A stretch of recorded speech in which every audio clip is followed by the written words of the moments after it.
देखते हैं, consider the following statement. Statement 1 है, the national monetisation pipeline, okay, disinvestment से अलग है ये, NMP, okay, primarily target the disinvestment of equity in public, नहीं है ना, undertaking PSU to meet fiscal, ये रिपीटेड क्वेश्चन है, राइट, ये यूपीएससी प्रीलिम्स में पूछा जा चुका है।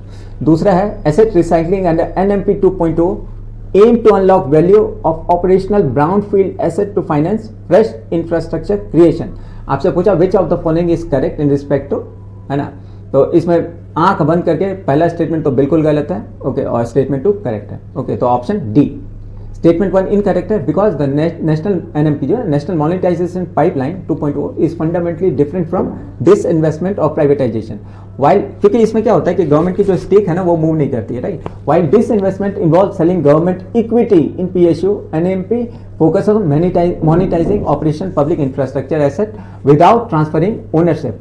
The government retains the title of asset while the private sector is given the right to operate them for a fixed period of time, okay, तो ये इन्वेस्ट आईटी और ये सब जो सुनते हैं ना, ठीक है, public private partnership concession, okay. Statement 2 बिल्कुल करेक्ट है, represent the core philosophy of NMP asset recycling. The objective is to unlock the idle capital tied up in brownfield asset, है ना, जो ब्राउन फील्ड, तो greenfield, white field, brownfield, इसके बारे में भी idea रखिएगा ना। तो इस तरह से उनको री इन्वेस्ट करते हैं उनमें पैसे, those process and greenfield projects, है ना। This mechanism allows the government to accelerate capital expenditure without significantly increasing the fiscal deficit, क्योंकि अभी देख रहे हैं ना कि गवर्नमेंट पैसे कम डाल रहे हैं और प्राइवेट वाले तो हाथ ही खड़ा कर चुके हैं ना, कैपिटल इन्वेस्टमेंट हो नहीं रहा है, ठीक है।